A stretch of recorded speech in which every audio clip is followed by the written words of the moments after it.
Talks को लेकर। आप सब जानते हैं कि भारत ने साफ कह दिया है कि कुछ सेक्टर्स में हम किसी भी हाल में समझौता नहीं करेंगे। यानी भारत ने अपनी रेड लाइंस खींच दी हैं और यही वजह है कि अमेरिका बुरी तरह झुंझला गया है। इतना गुस्सा आया कि उसने अपनी ट्रेड टॉक्स वाली पूरी टीम को वॉशिंगटन वापस बुला लिया। यानी बातचीत बीच रास्ते में ही अटक गई।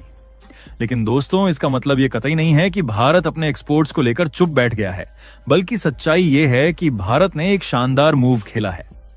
अमेरिका की धमकियों और दबाव को नजरअंदाज करते हुए भारत ने अपना पूरा फोकस यूरोपियन यूनियन की तरफ मोड़ दिया है। यही नहीं, बल्कि ऐसी ऐसी डेवलपमेंट आ रही है जिससे भारत के एक्सपोर्टर में तो खुशी का माहौल छाया हुआ है, लेकिन वहीं दूसरी ओर अमेरिकी खरीदारों, यहां तक कि ट्रंप की बौखलाहट खुद देखने लायक है। तो चलिए पूरी डेवलपमेंट को आप तक पहुंचाते हैं, लेकिन आगे बढ़ने से पहले इस वीडियो को लाइक करके चैनल को सब्सक्राइब जरूर कर लीजिए, क्योंकि यह आपके लिए तो 1 सेकंड का काम है, लेकिन इससे हमारी काफी बड़ी मदद होती है। दरअसल सबसे पहले अब जरा गौर कीजिए, जहां अमेरिका बार बार अड़ंगा डाल रहा है, वहीं भारत ने यूरोपियन यूनियन के साथ अपनी ट्रेड टॉक्स को फास्ट ट्रैक मोड में डाल दिया है। पहले क्या होता था कि यूरोपियन यूनियन और भारत के अधिकारी हर 3 से 4 महीने में सिर्फ एक बार मिलते थे, यानी बातचीत कछुए की चाल से चल रही थी। लेकिन अब क्या हो रहा है कि भारत ने साफ कह दिया है कि अब से ये मुलाकातें हर महीने होंगी, यानी बातचीत की रफ्तार कई गुना बढ़ा दी गई है। इसका मतलब साफ है कि भारत जल्दी से जल्दी यूरोपियन यूनियन के साथ ट्रेड डील को फाइनलाइज करना चाहता है। इसके अलावा दोस्तों, आपको याद होगा कि पिछले साल भारत ने EFTA यानी यूरोपियन फ्री ट्रेड एसोसिएशन के 4 देशों नॉर्वे, आइसलैंड, लिक्टेनस्टीन और स्विट्जरलैंड के साथ एक बड़ा समझौता किया था। और अब अच्छी खबर यह है कि यह डील 1 अक्टूबर से लागू होने जा रही है। इससे भारत को कम से कम $100 अरब यानी $100 बिलियन का निवेश मिलने वाला है, जिससे कमाल की बात यह है कि करीब 10 लाख नई नौकरियां पैदा होंगी और भारत के 99% एक्सपोर्ट्स पर लगने वाला टैरिफ लगभग पूरी तरह से खत्म हो जाएगा।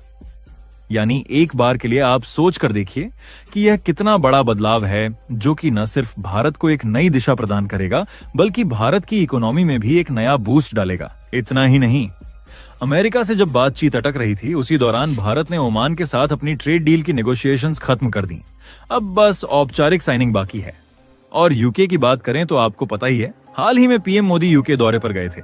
वहां भारत यूके की सबसे बड़ी ट्रेड डील को अनवेल कर दिया गया। ये सिर्फ एक समझौता नहीं था, बल्कि एक साफ संदेश था अमेरिका को, अगर आप दबाव डालेंगे तो हम आपके भरोसे नहीं बैठे रहेंगे, हमारे पास और भी विकल्प हैं। यानी इन सब से तस्वीर अब एकदम साफ है कि अमेरिका चाहे कितनी भी नई शर्तें लगाए, चाहे दबाव डाले, लेकिन भारत अब उसकी बातों से डरने वाला नहीं है। अगर अमेरिका डील साइन नहीं करता तो हमें फर्क नहीं पड़ेगा। भारत यूरोपियन यूनियन, यूके और ओमान जैसे देशों के साथ आगे बढ़ रहा है। यानी भारत अब किसी एक देश पर निर्भर नहीं है।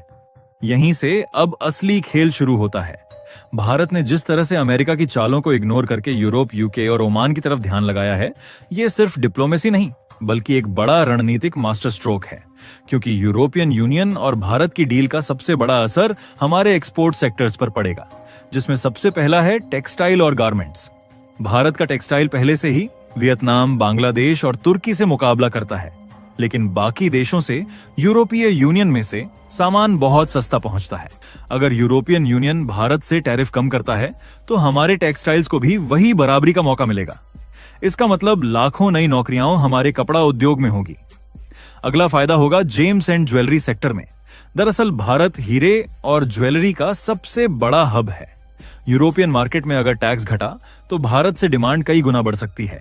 इसके अलावा अगला फायदा होगा फार्मा और मेडिसिन में, क्योंकि भारत को दुनिया की फार्मेसी ऑफ द वर्ल्ड कहा जाता है। EU मार्केट में भारतीय जेनरिक दवाओं की भारी डिमांड है, लेकिन फिलहाल उन पर 9 से 14% टैरिफ लगता है। अगर ये कम हुआ तो यूरोप में भारतीय दवाओं की पहुंच बहुत तेज हो जाएगी। यही नहीं, बल्कि IT और सर्विसेज में भी फायदा है, क्योंकि भारत की असली ताकत सिर्फ सामान बेचने में नहीं, बल्कि सर्विसेज में है। इन्फोसिस, TCS, विप्रो जैसी कंपनियां अगर यूरोप में बिना बाधा काम करती हैं तो IT सर्विसेज का निर्यात और तेजी से बढ़ेगा। साथ ही इंजीनियरिंग गुड्स और मशीनरी में भी भारत का दबदबा है, क्योंकि भारत अब सिर्फ कपड़े, ज्वेलरी ही नहीं बेचता। हम भारी machinery, auto parts, electronic equipments और प्लास्टिक गुड्स भी निर्यात कर रहे हैं। इन पर टैरिफ घटने से भारतीय कंपनियों के लिए यूरोप एक बड़ा बाजार बन जाएगा। और ये सब इतना आसान इसलिए होने वाला है क्योंकि भारत की सबसे बड़ी स्ट्रेटेजी है डाइवर्सिफिकेशन। मतलब अगर अमेरिका डील रोके तो भारत कहीं और बाजार ढूंढ ले। जैसे हाल ही में देखा जा रहा है, यूके के साथ डील, ओमान के साथ डील, EFTA के साथ डील और अब यूरोपियन यूनियन के साथ डील। ये सब दिखाते हैं कि भारत सिर्फ एक देश पर निर्भर नहीं है। इसके अलावा भारत ने एक और दिलचस्प रास्ता अपनाया है, नेमिंग एंड शेमिंग। दरअसल देखा जाए तो अमेरिका लगातार दबाव डाल रहा था कि भारत रूस से तेल क्यों खरीदता है और टैरिफ की धमकी देता है। लेकिन भारत ने मंचों पर G20 और ब्रिक्स जैसे प्लेटफॉर्म पर बार बार अमेरिका का नाम लेकर यह कहा, हम अपने किसानों और आम जनता के हितों के साथ समझौता नहीं करेंगे।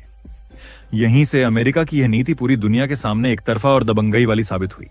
वहीं भारत की छवि बनी एक सशक्त, स्वतंत्र और आत्मनिर्भर राष्ट्र की। अब बड़ा सवाल कि यूरोपियन यूनियन के साथ डील इतनी अहम क्यों है? तो देखिए, सबसे पहला कारण यह है कि यूरोपीय यूनियन स्टेबल मार्केट है।